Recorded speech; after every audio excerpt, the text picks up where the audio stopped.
ನಿಮ್ ದುಡ್ಡಿಗೆ ಬರೀ 4-5% ಬಡ್ಡಿ ಸಿಗ್ತಾ ಇದೆಯಾ? ಸ್ಟೇಬಲ್ ಮನಿ ಮೂಲಕ ಭಾರತದ ಬ್ಯಾಂಕ್ಗಳಲ್ಲಿ ಎಫ್ಡಿ ಬುಕ್ ಮಾಡಿ 9.5% ವರೆಗೂ ಬಡ್ಡಿ ಪಡೀರಿ. ಅದು ಕೂಡ 5 ಲಕ್ಷ ರೂಪಾಯಿಗಳವರೆಗೆ RBIನ DICGC ಗ್ಯಾರಂಟಿಯೊಂದಿಗೆ. ಕೆಲವೇ ಸೆಕೆಂಡ್ಗಳಲ್ಲಿ ಎಫ್ಡಿ ಬುಕ್ ಮಾಡಬಹುದು. ಡಿಸ್ಕ್ರಿಪ್ಷನ್ ಹಾಗೂ ಪಿನ್ ಕಾಮೆಂಟ್ ನಲ್ಲಿರೋ ಲಿಂಕ್ ಮೂಲಕ ಆಪ್ ಡೌನ್ಲೋಡ್ ಮಾಡಿ.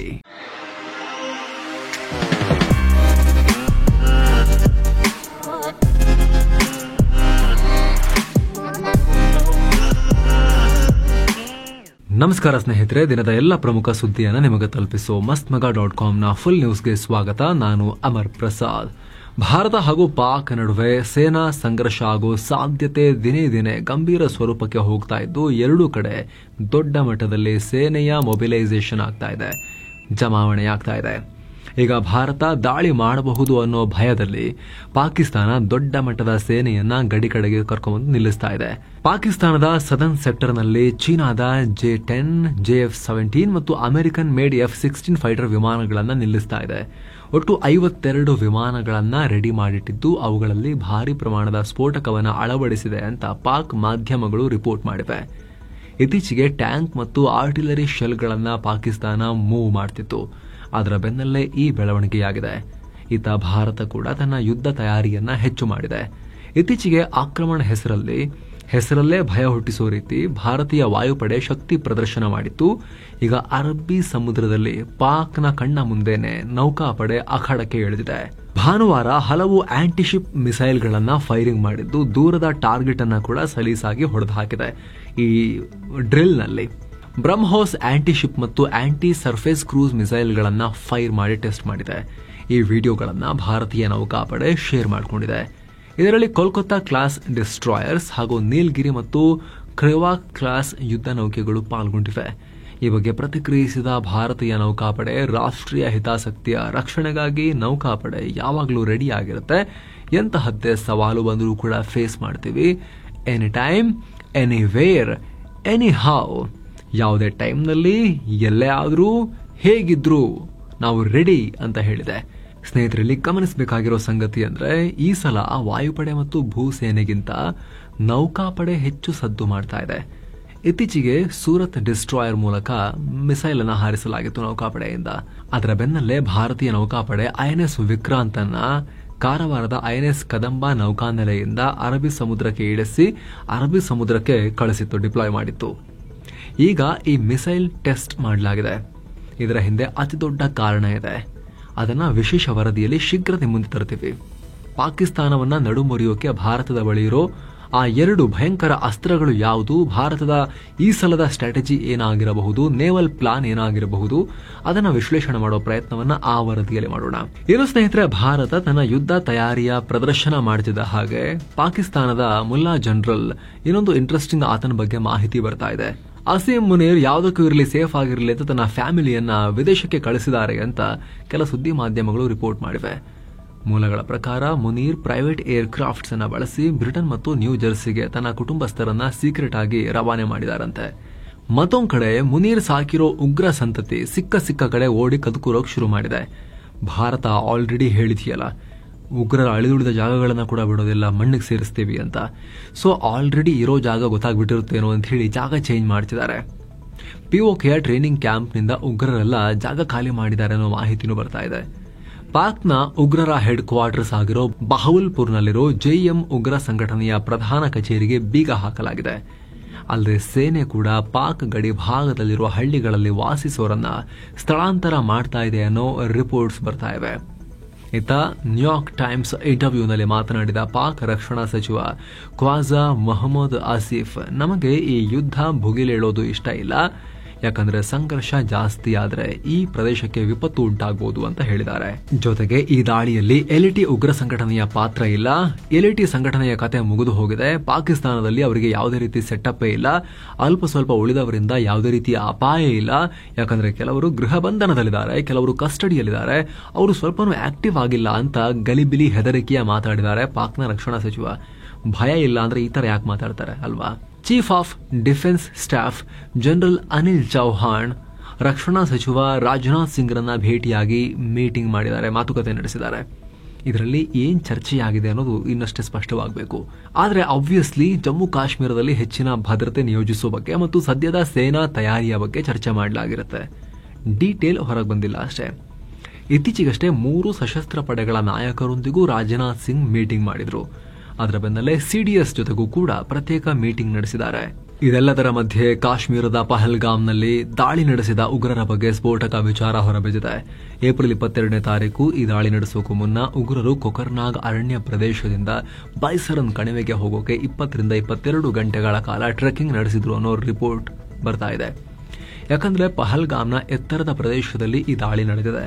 ಆ ಜಾಗಕ್ಕೆ ಹೋಗಬೇಕು ಅಂದ್ರೆ ಕಾಲ್ನಡಿಗೆ ಅಥವಾ ಕುದುರೆ ಮೇಲೆ ಹತ್ತಿ ಹೋಗಬೇಕಾಗತ್ತೆ. ಅದರಲ್ಲೂ ಕೂಡ ಜಾಸ್ತಿ ಜನರ ಓಡಾಟ ಇಲ್ಲದ ದುರ್ಗಮ ಪ್ರದೇಶದಿಂದಲೇ ಬರಬೇಕಾಗತ್ತೆ. ಹೀಗಾಗಿ ಉಗ್ರರು ಟ್ರಕ್ಕಿಂಗ್ ಮಾಡಿಕೊಂಡು ಪೂರ್ವ ನಿಯೋಜಿತ ಪ್ಲಾನ್ನೊಂದಿಗೆ ಅಲ್ಲಿಗೆ ಬಂದಿದ್ರು ಅಂತ ಹೇಳಲಾಗ್ತಿದೆ. ಇನ್ನು ದಾಳಿ ನಂತರ ಕಾಶ್ಮೀರದ ಸ್ಥಳೀಯರೊಬ್ಬರ ಹಾಗೂ ಪ್ರವಾಸಿಗರೊಬ್ಬರ ಅಂದ್ರೆ ಒಟ್ಟು 2 ಮೊಬೈಲ್ಗಳನ್ನ ಕಸಿದುಕೊಂಡು ಉಗ್ರರು ಪರಾರಿಯಾಗಿದ್ದಾರೆ. ಈ ದಾಳಿಯಲ್ಲಿ ಪಾಕ್ನ 3 ಸೇರಿದಂತೆ ಒಟ್ಟು 4 ಉಗ್ರರು ಭಾಗಿಯಾಗಿದ್ರು. ಇನ್ನೊಬ್ಬ ಉಗ್ರ ಕಾಶ್ಮೀರದ ಅನಂತ್ನಾಗ್ ಜಿಲ್ಲೆಯ ಗುರ್ರೆ ಗ್ರಾಮದ ನಿವಾಸಿ ಆದಿಲ್ ಹುಸೇನ್ ಥೋಕರ್ ಅಂತ ಹೇಳಲಾಗಿದೆ.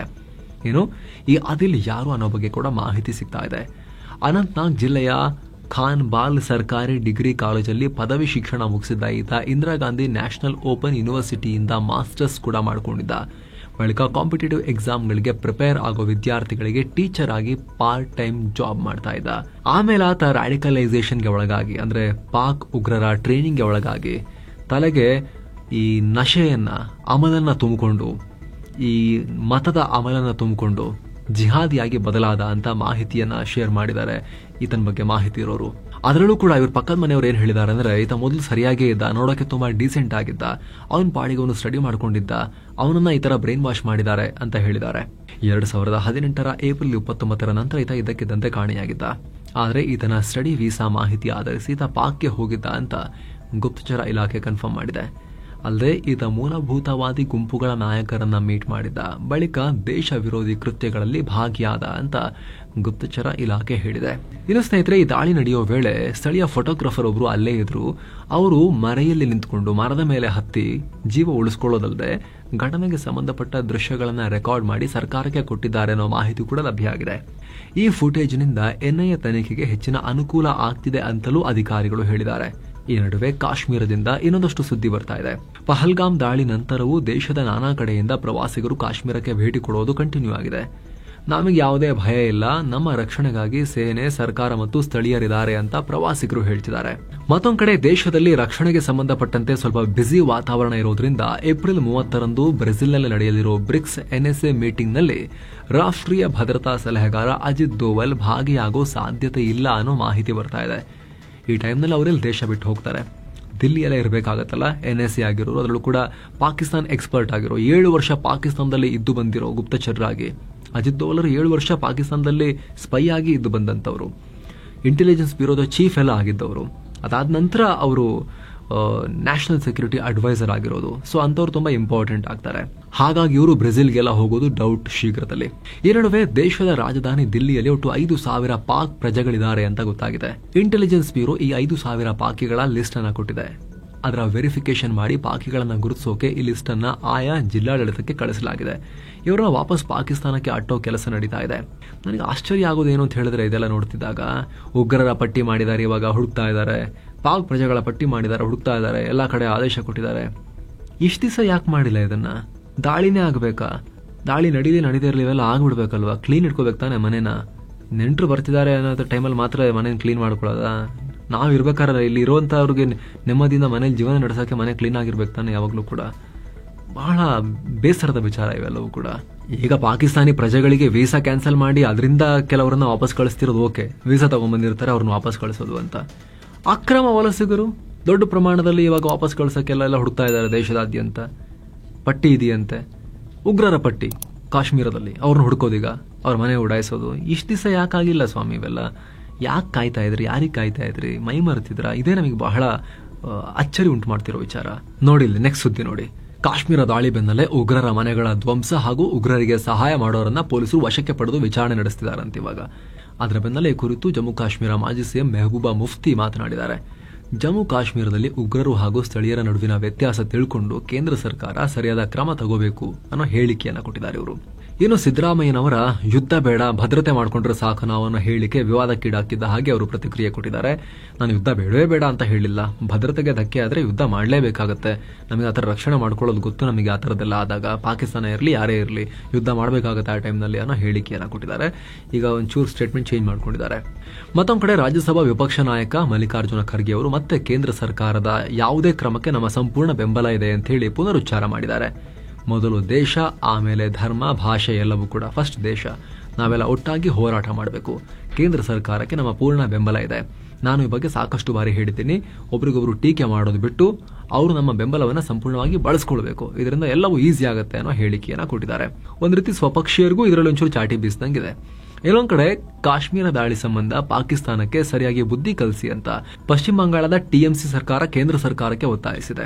ಇದು ಸರ್ಜಿಕಲ್ ಸ್ಟ್ರೈಕ್ ಮಾಡೋ ಟೈಮ್ನಲ್ಲ, ಬದಲಿಗೆ ಪಾಕ್ ಆಕ್ರಮಿತ ಕಾಶ್ಮೀರವನ್ನ ಪುನಃ ಭಾರತಕ್ಕೆ ಸೇರಿಸಿಕೊಳ್ಳೋ ಟೈಮ್ ಪಾಕ್ಗೆ ಅವರ ಭಾಷೆಯಲ್ಲೇ ಬುದ್ಧಿ ಕಲಿಸಿ ಅಂತ ಟಿಎಂಸಿ ಹೇಳಿದೆ. ಇಷ್ಟೆಲ್ಲ ಆದ್ಮೇಲೂ ಕೂಡ ಕರ್ನಾಟಕ ಕಾಂಗ್ರೆಸ್ ಸರ್ಕಾರದಲ್ಲಿರೋ ಸಚಿವ ಆರ್ ಬಿ ತಿಮ್ಮಾಪುರ್, ಸಿದ್ದು ಸಂಪುಟದ ಮಂತ್ರಿ ಆರ್ ಬಿ ತಿಮ್ಮಾಪುರ್, ಅವರು ಯಾವುದೋ ಬೇರೆ ಲೋಕದಲ್ಲಿ ಯಾವುದೋ ಗುಹೆಯಲ್ಲಿ ವಾಸ ಮಾಡ್ತಿದ್ರಂತ ಕಾಣುತ್ತೆ. ಅವರು ಇವಾಗ ಆಚೆ ಬಂದಿದಾರಂತ ಕಾಣುತ್ತೆ. ಲಾಸ್ಟ್ 2-3 ದಿನ ಗೊತ್ತಿಲ್ಲ ಅನ್ಸುತ್ತೆ. ಏನ್ ಹೇಳಿದಾರೆ ಗೊತ್ತಾ? ಉಗ್ರರು ಜನರಲ್ಲಿ ಧರ್ಮ ಯಾವುದು ಅಂತ ಕೇಳಿ ಹತ್ಯೆ ಮಾಡ್ತಾರ, ನನಗೆ ಅನಿಸ್ತಿರಪ್ಪ ಹಂಗ್ ಮಾಡ್ತಾರಂತ.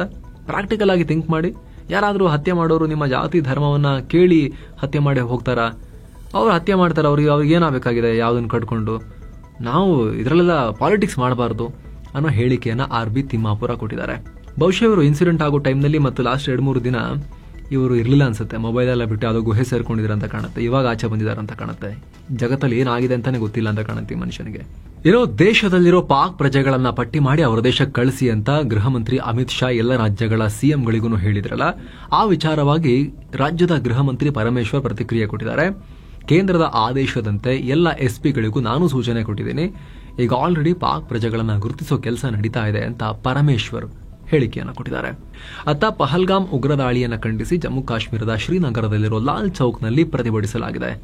ದಾಳಿಯನ್ನ ಖಂಡಿಸಿ ಸಂತ್ರಸ್ತರಿಗೆ ನ್ಯಾಯ ಸಿಗಬೇಕು ಅನ್ನೋ ವಿಶ್ವಾಸದೊಂದಿಗೆ ಪ್ರತಿಭಟನೆ ಮಾಡ್ತಾ ಇದ್ದೀವಿ ಅಂತ ಹೇಳಿದ್ದಾರೆ. ಮತ್ತೊಂದ್ ಕಡೆ ಉಗ್ರ ದಾಳಿಗೆ ಗುಪ್ತಚರ ಫೇಲ್ಯೂರೇ ಕಾರಣ ಅಂತ ವಿಪಕ್ಷಗಳು ಟೀಕೆ ಮಾಡ್ತಿದಾವಲ್ಲ, ಇದಕ್ಕೀಗ ಕಾಂಗ್ರೆಸ್ ಸಂಸದ ಶಶಿ ತರೂರ್ ರಿಯಾಕ್ಟ್ ಮಾಡಿ ಕೇಂದ್ರ ಸರ್ಕಾರವನ್ನ ಸಮರ್ಥಿಸಿಕೊಂಡಿದ್ದಾರೆ. ಯಾವುದೇ ದೇಶದ ಹತ್ರನೂ ಕಂಪ್ಲೀಟ್ ದಿನವೂ ಒಂದಿನೊಂದು ಇಂಟೆಲಿಜೆನ್ಸ್ ಫೇಲ್ ಆಗಲ್ಲ, ಆ ರೀತಿ ವ್ಯವಸ್ಥೆ ಇರುವುದಿಲ್ಲ. ಎಲ್ಲ ದೇಶಗಳಲ್ಲೂ ಆಗಾಗ ಈ ತರದ್ದು ಲ್ಯಾಪ್ಸಸ್ ಆಗತ್ತೆ. ಯಾಕಂದ್ರೆ ಉಗ್ರರು ಪ್ರತಿದಿನ ಟ್ರೈ ಮಾಡ್ತಿರ್ತಾರಲ್ಲ, ಪ್ರತಿದಿನ ಬ್ಲಾಕ್ ಮಾಡಲಾಗ್ತಿರುತ್ತೆ. ಎಲ್ಲ ಒಂದ್ಸಲಿ ತಪ್ಪಿಸ್ಕೊಂಡು ಈ ತರ ಮಾಡಿಬಿಡ್ತಾರೆ ಅನ್ನೋ ರೀತಿಯಲ್ಲಿ ಶಶಿ ತರೂರ್ ಹೇಳಿಕೆಯನ್ನ ಕೊಟ್ಟಿದ್ದಾರೆ. ಇದಕ್ಕೆ 2023 ಅಕ್ಟೋಬರ್ 7ನೇ ತಾರೀಕು ಹಮಸ್ ಇಸ್ರೇಲ್ ಮೇಲೆ ಮಾಡಿದ ದೊಡ್ಡ ದಾಳಿಯನ್ನ ಎಕ್ಸಾಂಪಲ್ ಆಗಿ ಕೊಟ್ಟಿದ್ದಾರೆ. ಅಷ್ಟು ದೊಡ್ಡ ಮೊಸಾದಿದ್ರು ಕೂಡ ಆಯ್ತು ಅಂತ. ಮತ್ತೊಂದ್ ಕಡೆ ಸಿಂಧೂ ನೀರಿಗೆ ಕಡಿವಾಣ ಹಾಕೋಕೆ ಕೇಂದ್ರ ಸರ್ಕಾರ ಮುಂದಾಗಿದೆಯಲ್ಲ, ಇದರ ಬೆನ್ನಲ್ಲೇ ಬಾಂಗ್ಲಾದ ಮಧ್ಯಂತರ ಸರ್ಕಾರದ ಮುಖ್ಯಸ್ಥ ಮಹಮ್ಮದ್ ಯೂನುಸ್ಗೆ ಪಾಠ ಕಲಿಸಬೇಕು, ನಾವು ಹಾಗೆ ಮಾಡಬೇಕು ಅಂತ ಬಿಜೆಪಿ ಸಂಸದ ನಿಶಿಕಾಂತ್ ದುಬೆ, ಅಂದ್ರೆ ಬಾಂಗ್ಲಾಗೂ ಹಾಗೆ ಮಾಡಬೇಕು, ನಾವು ಪಾಠ ಕಲಿಸಬೇಕು ಅಂತ ಹೇಳಿದ್ದಾರೆ. ಅದಕ್ಕಾಗಿ ಸಿಂಧೂ ನದಿ ನೀರಿನ ಒಪ್ಪಂದವನ್ನ ನಾವು ತಡೆ ಹಿಡಿದಿರೋ ತರ ಬಾಂಗ್ಲಾಗೂ ನಾವು ಅಲ್ಲಿ ಮಾಡ್ಕೊಂಡಿರೋ ಒಪ್ಪಂದಗಳಿಗೂ ತಡೆ ಒಡ್ಡಬೇಕು ಅಂತ ಕೇಂದ್ರ ಸರ್ಕಾರಕ್ಕೆ ಒತ್ತಾಯ ಮಾಡಿದ್ದಾರೆ. ಏನು ಕಾಶ್ಮೀರ ಉಗ್ರ ದಾಳಿ ಬೆನ್ನಲ್ಲೇ ಕರ್ನಾಟಕದ ಕರಾವಳಿಯಲ್ಲೂ ಕೂಡ ಗಸ್ತನ್ನ ಹೆಚ್ಚು ಮಾಡಿದೀವಿ ಅಂತ ಕರಾವಳಿ ಕಾವಲು ಪಡೆಯ ಎಸ್ಪಿ ಮಿಥುನ್ ಮಾಹಿತಿ ಕೊಟ್ಟಿದ್ದಾರೆ. ನೇವಿ, ಕೋಸ್ಟ್ ಗಾರ್ಡ್ ಮತ್ತು ಸಿಎಸ್ಪಿ ದಿನದ 24 ಗಂಟೆ ಕೂಡ ಕಣ್ಗಾವಲನ್ನ ಇಟ್ಟಿದ್ದೀವಿ. ಕರಾವಳಿಯ 3 ಜಿಲ್ಲೆಯ 9 ಠಾಣಾ ವ್ಯಾಪ್ತಿಯಲ್ಲಿ 13 ಸ್ಪೀಡ್ ಬೋಟ್ಗಳು ಗಸ್ತು ತಿರುಗ್ತಾ ಇವೆ ಅಂತ ಎಸ್ಪಿ ಮಿಥುನ್ ಹೇಳಿದ್ದಾರೆ. ಅಲ್ಲದೆ ಮೀನುಗಾರರು, ಗ್ರಾಮದ ಯುವಕರನ್ನ ವಿಶ್ವಾಸಕ್ಕೆ ತಗೊಂಡಿದ್ದೀವಿ, ಅನುಮಾನಾಸ್ಪದ ಚಟುವಟಿಕೆ ಮತ್ತು ವ್ಯಕ್ತಿಗಳು ಕಂಡ್ರೆ ಕೂಡಲೇ ಮಾಹಿತಿ ಕೊಡಿ ಅಂತ ಸೂಚಿಸಿದ್ದೀವಿ ಅಂತ ಎಸ್ಪಿ ತಿಳಿಸಿದ್ದಾರೆ. ಕರ್ನಾಟಕದಲ್ಲಿ ಕದಂಬ ನೌಕಾನೆಲೆ ಇರೋದ್ರಿಂದ ಈ ಭಾಗದಲ್ಲಿ ಭದ್ರತೆ ಆಲ್ರೆಡಿ ಜಾಸ್ತಿ ಇದೆ. ಹೀಗಾಗಿ ರಾಜ್ಯ ಪೊಲೀಸ್ ಇಲಾಖೆ ಕೂಡ ಹೈ ಅಲರ್ಟ್ ನಲ್ಲಿದೆ. ಈಗ ಇನ್ನು ಕರ್ನಾಟಕದಲ್ಲಿ ಮುಂದಿನ 4 ದಿನ ಭಾರಿ ಮಳೆಯಾಗೋ ಸಾಧ್ಯತೆ ಇದೆ ಅಂತ ಹವಾಮಾನ ಇಲಾಖೆ ಮುನ್ಸೂಚನೆ ಕೊಟ್ಟಿದೆ. ಬೆಳಗಾವಿ, ಧಾರವಾಡ, ಕೊಪ್ಪಳ, ಗದಗ, ಹಾವೇರಿ, ಬೀದರ್, ಕಲಬುರಗಿ, ರಾಯಚೂರು, ವಿಜಯಪುರ, ಯಾದಗಿರಿ, ಬಳ್ಳಾರಿ ಜಿಲ್ಲೆಗಳಲ್ಲಿ ಭಾರಿ ಮಳೆಯಾಗೋ ಸಾಧ್ಯತೆ ಇದೆ ಅಂತ ಇಲಾಖೆ ತಿಳಿಸಿದೆ. ಇನ್ನು ಮಲೆನಾಡು ಪ್ರದೇಶ, ಕರಾವಳಿ ಕರ್ನಾಟಕ, ರಾಜ್ಯ ರಾಜಧಾನಿ ಬೆಂಗಳೂರು, ಮೈಸೂರು, ತುಮಕೂರು, ಕೋಲಾರ ಸೇರಿದಂತೆ ದಕ್ಷಿಣ ಕರ್ನಾಟಕದ ಬಹುತೇಕ ಜಿಲ್ಲೆಗಳಲ್ಲಿ ಮಳೆ ಆಗಬಹುದು ಅಂತ ಹವಾಮಾನ ಇಲಾಖೆ ಮುನ್ಸೂಚನೆ ಕೊಟ್ಟಿದೆ. ಇನ್ನು ಶನಿವಾರ ಅಂತೂ ಹಾಸನ ಜಿಲ್ಲೆಯಲ್ಲಿ ಆಲಿಕಲ್ಲು ಸಹಿತ ಭಾರಿ ಮಳೆಯಾಗಿತ್ತು. ಹಾವೇರಿಯಲ್ಲೂ ಧಾರಾಕಾರ ಮಳೆ ಪರಿಣಾಮ ಹಲವು ಮರಗಳೆಲ್ಲ ಬಿದ್ದು ಹೋಗಿದ್ವು. ಇದರಿಂದ ವಾಹನ ಸವಾರರು ಕೆಲ ಕಾಲ ಬಹಳ ಸಮಸ್ಯೆ ಅನುಭವಿಸಿದ್ರು. ಸಹಕಾರ ಬ್ಯಾಂಕ್ಗಳಿಗೆ 439 ಕೋಟಿ ರೂಪಾಯಿ ವಂಚನೆ ಪ್ರಕರಣ ಸಂಬಂಧ ಮಾಜಿ ಸಚಿವ ರಮೇಶ್ ಜಾರಕಿಹೊಳಿ ವಿರುದ್ಧ ಸಿಐಡಿ 4888 ಪುಟಗಳ ಚಾರ್ಜ್ ಶೀಟ್ ಸಲ್ಲಿಸಿದೆ. ಆದರೆ ಸಿಐಡಿ ಕೋರ್ಟ್ಗೆ ಚಾರ್ಜ್ ಶೀಟ್ ಸಲ್ಲಿಸುವ ಸ್ವಲ್ಪ ಹೊತ್ತು ಮೊದಲೇ ರಮೇಶ್ ಜಾರಕಿಹೊಳಿ ಬ್ಯಾಂಕ್ಗೆ 120 ಕೋಟಿ ರೂಪಾಯಿ ಸಾಲವನ್ನ ಮರುಪಾವತಿ ಮಾಡಿದ್ರು. ಆದರೆ ಅದನ್ನ ಸಿಐಡಿ ಚಾರ್ಜ್ ಶೀಟ್ನಲ್ಲಿ ಉಲ್ಲೇಖಿಸಿಲ್ಲ ಅಂತ ಸಿಐಡಿ ಮೂಲಗಳು ತಿಳಿಸಿವೆ. ಒಂಥರ ಟಾಮ್ ಅಂಡ್ ಜೆರಿ ಆಟ ಆಡ್ದಂಗಿದೆ ಇಲ್ಲಿ ಸಿಐಡಿ ಮತ್ತೆ ರಮೇಶ್ ಅವರು. ಏನೋ ಜಾರಕಿಹೊಳಿ ಸಾಲ ಮರುಪಾವತಿ ಮಾಡಿದ್ರೂ ಕೂಡ ಆರೋಪ ಪಟ್ಟಿ ಆಧಾರದ ಮೇಲೆ ವಿಚಾರಣೆ ನಡೆಯುತ್ತೆ.